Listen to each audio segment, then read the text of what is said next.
ہم نے کتابوں میں پڑھا ہے کہ جب شب قدر آتی تھی نا، مغرب کے بعد لوگ کانپنے لگ جاتے تھے۔ شب برات والے دن مغرب کے وقت لوگوں پہ راشا طاری ہوتا تھا، ہائے کیا بنے گا۔ لوگ معافیاں مانگتے تھے اور سٹائل یہ ہوتا تھا کہ دروازوں پہ دستک دیتے تھے، جا کے دستک دیتے تھے، کہتے تھے یار میرا کوئی انداز تمہیں کہیں برا تو نہیں لگ گیا، کوئی بات تو نہیں میری تم تک پہنچی، مجھے معاف کر دینا، آج شب قدر کی رات ہے۔ اور پھر مسجدوں میں لوگ آتے تھے تو نیک لوگ، پرہیزگار لوگ، اللہ تبارک و تعالیٰ کے پاک باز بندے، جن کے لیے گمان بھی نہیں کہ وہ کوئی کبیرہ جرم کا ارتکاب کریں گے اور پھر اس پہ ڈٹیں گے، وہ لوگ بھی رویا کرتے تھے۔ میں اور آپ بڑے مست ہو گئے، رسم سی محسوس ہوتی ہے اب ہر محفل، ہر مجلس، محسوس ایسے ہوتا ہے کہ جیسے وہ ذوق، وہ تڑپ، وہ شوق جس آدمی کے فرائض بھی میری طرح پورے نہیں، نمازیں بھی پوری نہیں، اس نے بھی سیدھی جیب کے اندر جنت کا ٹکٹ ڈالا ہوا ہے، فرائض تک پورے نہیں کر پایا، نوافل سنتیں واجبات تو بعد میں آئیں گے، ٹکٹ ڈال کے پھر بعد احساس ہی کوئی نہیں۔ پتہ نہیں کتنے پتھر اور سنگ دل ہو گئے ہم لوگ کہ وہ جو اندر درد تھا نا کہ یار وہ کہیں ایک بات، ایک جملہ، کہیں ایک لقمہ حرام کا، وہ کہیں فلاں جگہ پہ کوئی بے ادبی، وہ لوگوں پر بوجھ بنتے تھے، ان کے عیب، جرم، خطائیں۔ ہم اتنا زیادہ بولتے ہیں کہ پتہ ہی نہیں کتنی باتیں کرتے۔ مال کہاں سے آ رہا ہے یہ سب کو پتہ ہے، پر کس طرح کا آ رہا ہے اس پر کوئی توجہ دینے کو تیار ہے۔ حضرت حسن بصری رحمۃ اللہ تعالی علیہ سونار کا کام کرتے تھے، توبہ کرنے سے پہلے ایک دکان رکھی ہوئی تھی، تو آپ فرماتے ہیں میں ذرا مہنگا سونار تھا، سب سے زیادہ بغداد کے اندر قیمتی سونا میں بناتا تھا۔ فرماتے ہیں میں جب کوئی سونے کی نئی چیز تیار کرتا تھا تو عام آدمی کے بس میں نہیں ہوتا تھا اسے خریدنا، تو میں کسی وزیر کے پاس، مشیر کے پاس، مالدار آدمی کے پاس جاتا تھا، کیونکہ جو میں بناتا تھا وہ ہر آدمی خرید نہیں پاتا۔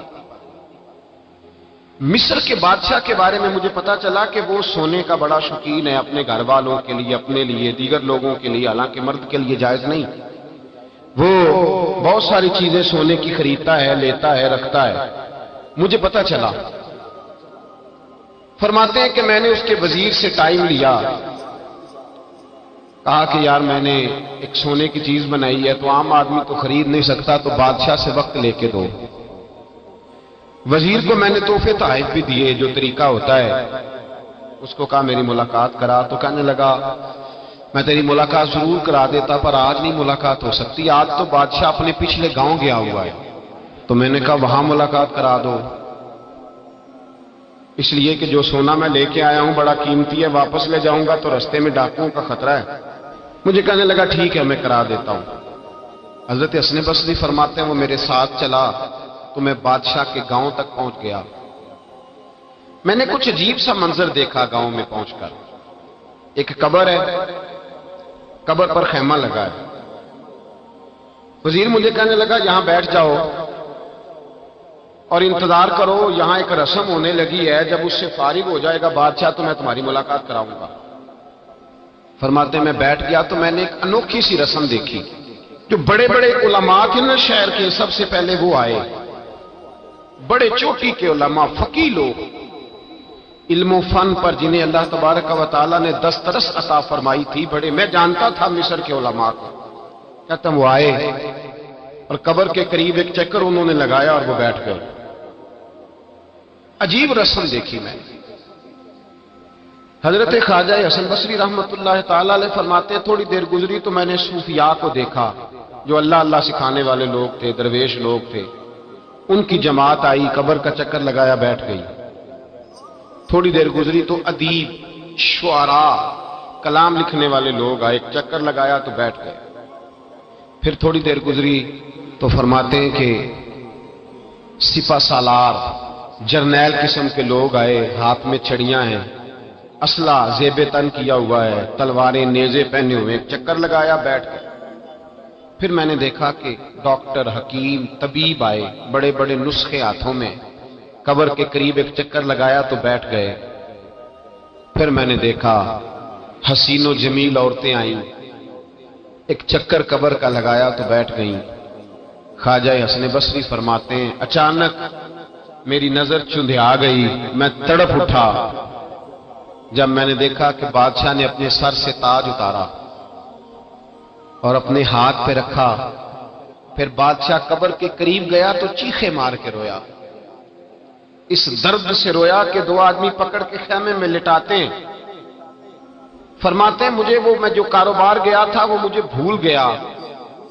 میں نے وزیر سے پوچھا کہ یہ کیا ماجرا ہے، میں نے اس طرح کا انداز کہیں دیکھا نہیں، کیا رسم ہے؟ تو وزیر کہنے لگا بات دراصل یہ ہے کہ بادشاہ پورے ملک کا، مصر کا حکمران ہے، اس کا ایک ہی بیٹا تھا، درجنوں درباروں کی حاضری اور سینکڑوں صوفیاء کی دعا اور کروڑوں اور لاکھوں لوگوں کو صدقے اور خیرات دے کر دعائیں کرا کے بادشاہ نے کبھی پوچھو اس آدمی سے جس کے ہاں اولاد کوئی نہیں، پتہ نہیں کس منت کے ساتھ ایک بیٹا خدا سے لیا۔ بیٹا پڑھنے لگا، تعلیم میں بھی لائق، گھڑ سواری میں بھی لائق، تلوار میں بھی لائق، سارے علوم فنون، وفا شعار بھی، اطاعت گزار بھی، ساری خوبیاں بچے میں پیدا ہوئی۔ پھر ایک دن بیٹا رات کی تنہائی میں رویا، اماں جی بات سننا، ابا جی دوڑ کے آئے، کہتے ہیں بیٹا رویا تو بادشاہ اور اس کی بیوی دوڑے گئے، کیا ہوا؟ کہنے لگے پیٹ میں کوئی درد ہے، یہاں کچھ تکلیف ہے۔ مصر سے لے کر بغداد اور بغداد سے لے کر پورے عرب کے حکیم آئے، سمجھ نہیں آئی کسی کو کہ بیٹے کو درد کہاں ہے۔ وہ کہتے ہیں کہ جس طرح کسی جانور کے گلے پہ چھری چلے تو وہ تڑپتا ہے، یوں وہ بچہ تڑپا، اور بادشاہ اور ملکہ کے ہاتھوں میں آرزوؤں کا مسکن کلمہ شہادت پڑھ کے انتقال کر گیا۔ کہتے ہیں بادشاہ نے یہاں بیٹا لا کے دفن کیا، سال کے بعد بادشاہ آتا ہے اور قبر کے گرد علماء چکر لگاتے ہیں تو بادشاہ کہتا ہے بیٹا اگر ساری دنیا کا علم لڑا کے تجھے بچایا جا سکتا تو میں تجھے بچا لیتا، میں تجھے بچا لیتا۔ پھر صوفیاء آتے ہیں تو بادشاہ کہتا ہے بیٹا کئی دنوں کے چلے کرا کے وظیفے پڑھا کے تو بچ سکتا تو میں تجھے بچا لیتا۔ پھر بادشاہ جرنیلوں کا ایک چکر لگوا کے کہتا بیٹے اگر ساری دنیا کی طاقت لڑا کے میں تجھے بچا سکتا تو میں اپنے گھر کا چراغ کبھی بجھنے نہ دیتا۔ پھر بادشاہ کہتا ہے بیٹے دیکھ ساری دنیا کی حسین عورتیں تیری قبر کے پاس کھڑی ہیں، اگر حسن سارا ضائع کر کے تو بچ سکتا تو میں بچا لیتا۔ پھر آخر میں بادشاہ اپنے سر سے تاج اتار کے ہاتھ میں پکڑتا ہے اور قبر کے گرد گھوم کر روتا ہے، کہتا ہے بیٹا میں فقیر ہو جاتا، میں مانگ کے روٹی کھا لیتا، میں جشائیاں دے دیتا، بیٹے میں تیری خاطر حکومتیں چھوڑ دیتا، میں کسی کی مزدوری کر کے روٹی کھاتا، پر میں تجھے مرنے نہ دیتا۔ پھر وہ روتا ہے اور کہتا ہے کیا کروں کل نفس ذائقۃ الموت، کیا کروں جو تجھے لے کے گیا ہے اس نے قانون بنایا ہے کہ ہر ایک نے موت کا ذائقہ چکھنا ہے، اس نے قانون بنایا، اور جب اس کا قانون لاگو ہوتا ہے پھر نہ ماں کی سسکیاں کام آتی ہیں، نہ باپ کی دعائیں، نہ علم، نہ فن، پھر کوئی چیز کام نہیں آتی، پھر جانا پڑتا ہے، پھر جانا پڑتا ہے۔ باپ ایک ایسا رشتہ ہوتا ہے جو زندہ ہوتا ہے تو لگتا ہے سر پہ چھت ہے، اور جب وہ رخصت ہوتے ہیں تو لگتا ہے چھت اتر گئی۔ ماں، میں اپنی زندگی میں یہ کہا کرتا تھا کہ لوگ آکسیجن کے بغیر بچ جاتے ہیں، ماں کے بغیر نہیں بچتے۔ میرا تجربہ یہ تھا شاید 5 سال روٹی کھانے کو نہ ملے تو زندگی ہے، پر اگر اماں گھر میں نہ ہو تو زندگی نہیں ہوتی۔ پھر مجھے میرے استاد نے کہا کہ بیٹا میرا دل کرتا ہے کہ آپ اپنی اماں کا جنازہ خود پڑھائیں۔ 2-3 دفعہ ہمت کر کے میں بڑا مصلی پہ کھڑا ہونے کے لیے، لیکن پھر میں لوٹ کے آ گیا۔ میں نے کہا میں نے بڑے جنازے پڑھے اور پڑھائے ہیں زندگی میں، یہ میرے لیے وزنی ہے، میرے لیے مشکل۔ ہم نے خود نہیں ساری ہستیاں اٹھائی، ہم خود چھوڑ کے نہیں آئے، چھوڑ کے نہیں آئے، سہ سہ جوڑ سنگت دے ڈٹھے، آخر وتھاں پیاں او جنہ باج ایک پل نہیں سا جیندے، پھر شکلاں یاد نہ رہیاں۔ حضرت فاطمہ الزہرا رضی اللہ تعالیٰ عنہ گھر میں بیٹھی رو رہی تھیں، تو مولا علی شیر خدا آئے، کہا فاطمہ تو روتی کیوں ہے، بس کر دے۔ تو کہنے لگی علی مجھے سچ بتا تیری ہمت کیسے ہوئی مصطفیٰ کریم کی قبر پر مٹی ڈالنے کی، کس طرح ہمت ہوئی؟ صحابہ نے وہ جرتیں کہاں سے اکٹھی کی کہ حضور کی قبر انور حضور کو دفن کیا، نبی پاک کو۔ حضرت علی رضی اللہ تعالیٰ عنہ دلیر آدمی تھے پر پھوٹ کر روئے، کہنے لگے فاطمہ تجھے کیا بتائیں، ہاتھ کامتے تھے، روحیں لرزتی تھی، پر رسول کے قانون کی پابندی کرنا ہماری ڈیوٹی تھی، ڈیوٹی تھی ہم۔ میرے عزیز مجھے بتلائیے، آج شب قدر ہے، ہر بندہ کہتا ہے پتہ نہیں کب مر جانا ہے، کب جانا ہے۔ آج شام شب قدر تھی، میں نے کچھ سنگیوں سے کہا کہ سارے سوئیں گے تم نہ سونا، آج تمہارے لیے قانون مختلف ہے، تم نے صفائی کرنی ہے، مسجد کی بندوبست کرنے ہیں، لوگوں نے آنا ہے، ایک رات کا انتظام کرنا ہے، تو اس کی تیاری ہو رہی ہے۔ کبھی قبر والے کے سرانے جا کے پوچھو تو صحیح کہ تو کتنے عرصے سے اس قبر میں، پوچھو تو صحیح۔ اور درجنوں اور بیسیوں قبریں ایسی ہیں، بیسیوں قبریں جن پر جا کے کھڑو ہو تو پتہ لگتا ہے کہ مدتیں بیت گئیں، کوئی فاتحہ پڑھنے نہیں آیا، مدتیں گزر گئیں، کوئی فاتحہ پڑھنے، شہر خاموشاں جن کو پالا پوسا تھا ان کا بھی اب وقت نہیں نکلتا۔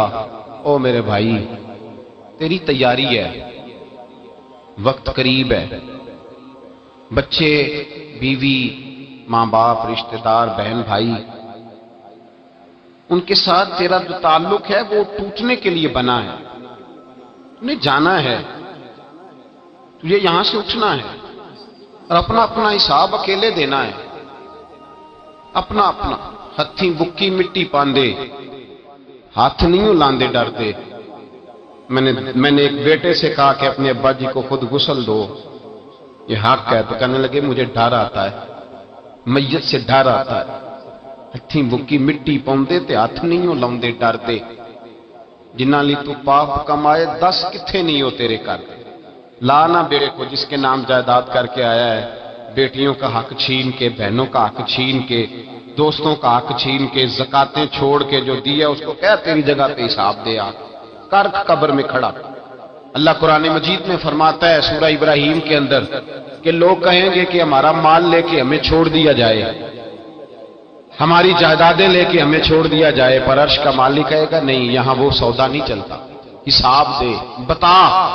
یہ نہیں پتا تھا مرنا ہے، یہ خبر نہیں تھی قبر میں جانا ہے۔ جس مکان میں رہتے ہو نا کبھی پوچھو وہاں پہلے کون کون رہتا تھا، پتا کرو، معلومات کرو کون رہتا تھا، ٹٹول کر کریٹ کر دیکھو کتنی لوگ گزر گئے۔ اللہ فرماتا ہے تو آ مجھ سے معافی مانگ، میں تجھے موقع دیتا ہوں، تیری موت کا وقت قریب ہے، آ جا بار بار مانگ۔ کہتا میں نے گناہ ہی نہیں کیا تو میں کاہے کی معافی مانگوں؟ میرے مصطفیٰ کریم علیہ السلام نے فرمایا میں ایک دن میں 100 مرتبہ معافی مانگتا ہوں۔ حضور معاذ اللہ گناہ کرتے تھے جو معافی مانگتے تھے، ڈٹ کے کھڑا ہے، اس کو ندامت کا آنسو کبھی نہیں آیا، اس کو اپنے گناہ پر رونا کبھی نہیں آیا، اس کو کبھی یہ احساس ہی نہیں ہوا کہ میرے اندر کوتاہیاں ہیں۔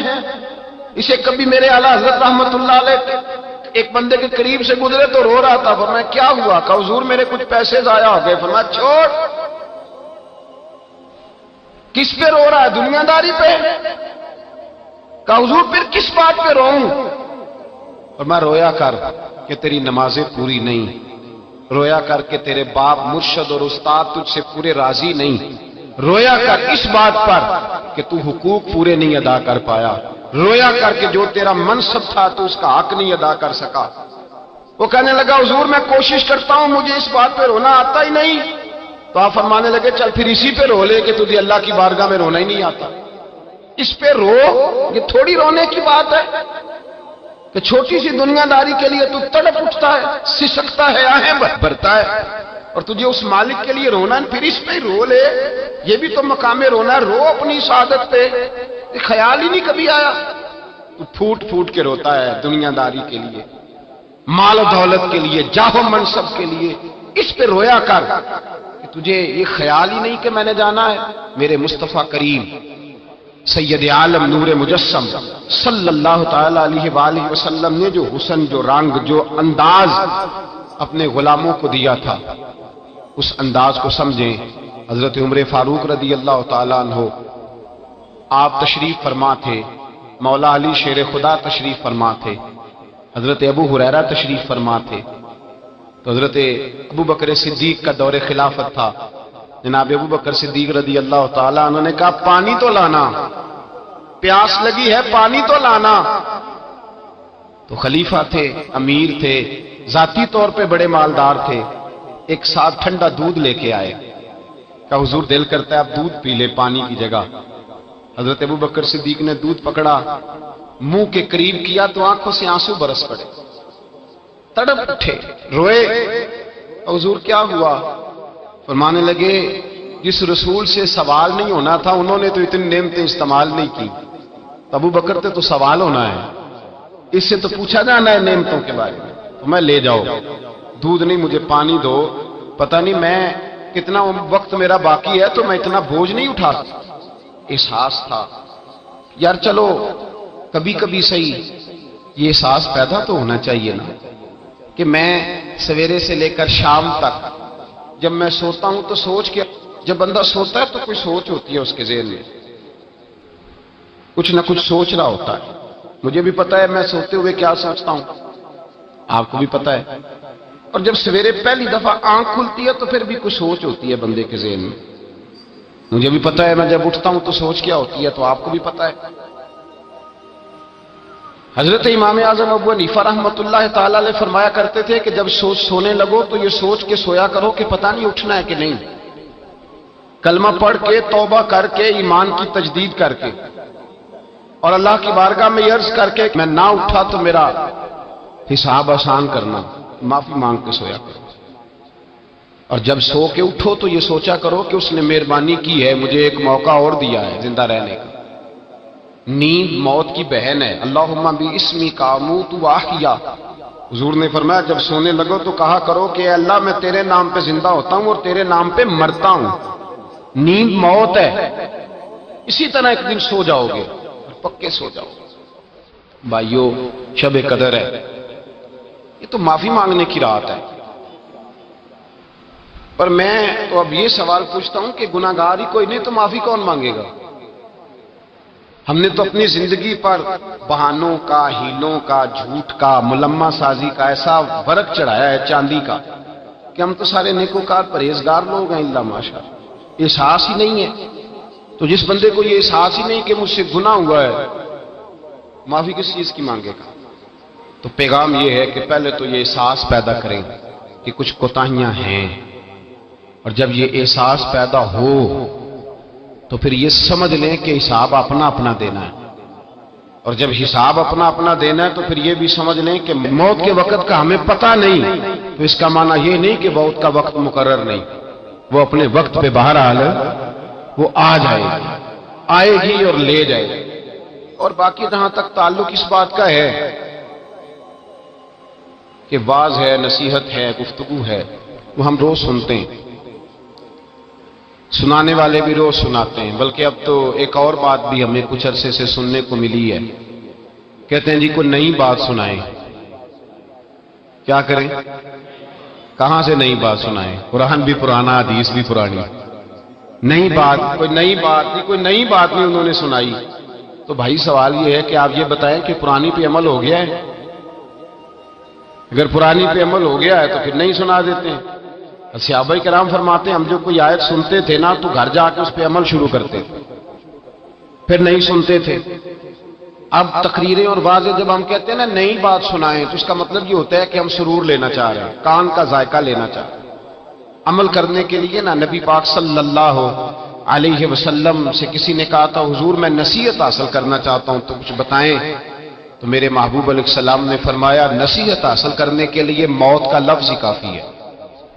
موت کا لفظ داؤد تائی کے پاس ہارون رشید نے جا کے پوچھا تھا کہ حضرت کوئی نصیحت کریں، تو فرمانے لگے تیرا باپ کہاں رہتا ہے؟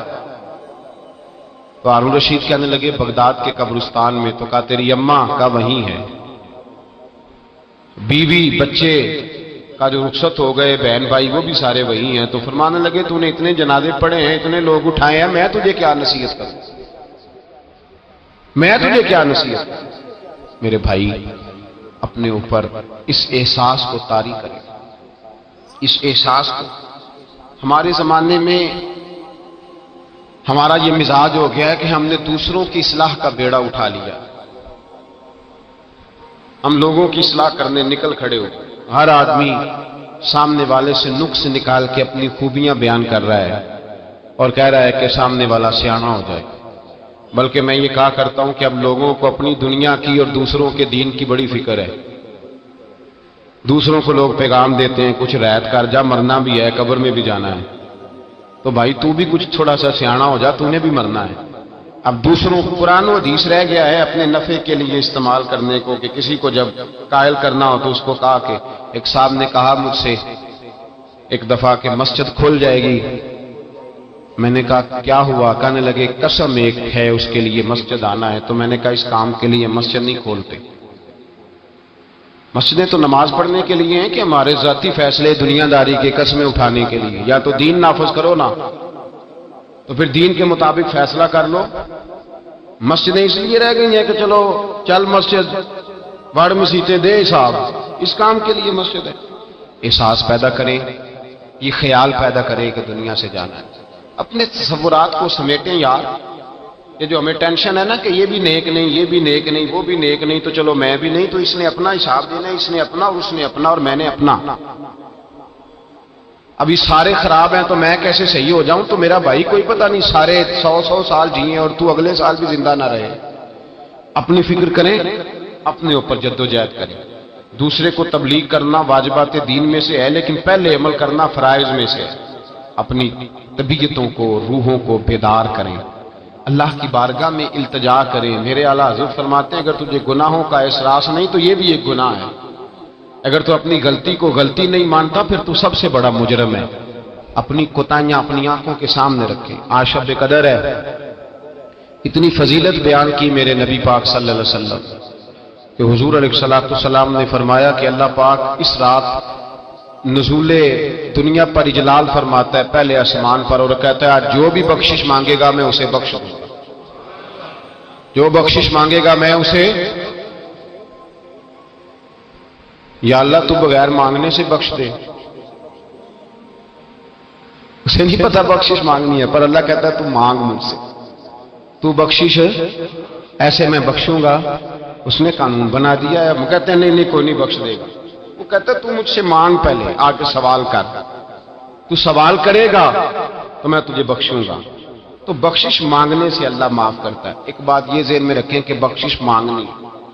دوسرا میرے بھائی اس تصور کو پکا کرے اپنی طبیعت میں کہ توبہ وہ بندہ کرے جو توبہ کی شرائط کو سمجھتا ہے۔ ایک تو محسوس کرے کہ مجھ سے غلطی ہوئی ہے اور فلاں گناہ ہے جو روز مجھ سے ہوتا ہے، ایک تو اس کا احساس پیدا کرے، اور دوسرا یہ خیال کرے کہ میں توبہ کر رہا ہوں کہ میں کام آج کے بعد نہیں کروں گا۔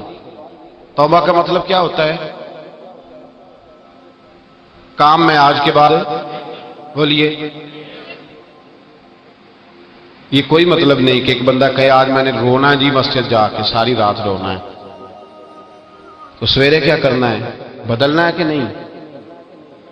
کہتا ہے نہیں میں نے اسی طرح سے کم ناپنا ہے، کم تولنا ہے، جھوٹ بولنا ہے، بدی کرنی ہے، دھوکہ کرنا ہے۔ یہ توبہ نہیں ہے، یہ اس نے رسم ادا کی ہے۔ توبہ یہ ہے کہ تو اللہ کی بارگاہ میں، ہاں یہ الگ بات ہے کہ سویرے نفس نے پھر برگلا دیا، شیطان کے ہتھے چڑھ گیا، لیکن جس کا پروگرام یہ ہو کہ چلو آج شب قدر ہے، تو یہ پھر رسم ادا کی اس نے، لفظوں کے گورکھ دھندے میں الجھا رہا ہے، وہ مفاہیم معنی اور روح تک نہیں پہنچ سکا۔ روح تک جانے کی کوشش کریں۔ اپنے گناہ اعلیٰ حضرت رحمت اللہ تعالی علیہ فرماتے ہیں کہ تیری توبہ تب ہے کہ جب جس گناہ سے تو توبہ کر رہا ہے نا، سویرے پھر بندہ کوئی تجھے اس گناہ میں دوبارہ مبتلا نہ دیکھے، رسم نہ ادا کرنا، جھوٹ نہ بولنا۔ ایک تو احساس پیدا کریں. سچ مچ میں کہا کرتا ہوں کہ اللہ سے رزق بھی مانگیں، شہرت عزت دولت بھی مانگیں، لیکن شب برات اور شب قدر کی رات صرف اس سے بخشش کا سوال کریں اور احساس یہ پیدا کریں کہ اللہ تو مجھے بخش دے. یہ توجہ کے ساتھ، انہماک کے ساتھ. ساری راتیں تو ہم جاگتے نہیں، کبھی کبھی جاگتے ہیں، بیدار رہتے ہیں. تو جو بیداری کے راتیں ہوں پھر صحیح طریقے سے بیدار رہنا چاہیے، توجہ ہٹا کے ہر چیز سے، چھوڑ چھاڑ جبر کرے. حضرت ابو بکر فرمایا کرتے تھے کہ اگر تجھے رونا نہیں آتا تو رونے جیسا منہ ہی بنا لے، اچھوں کی نقل بھی اچھی ہوتی، شکل ہی بنا لے اس طرح کی جو اس کی بارگاہ میں پیش ہونے والی ہو. رسم نہیں ادا کریں. آخر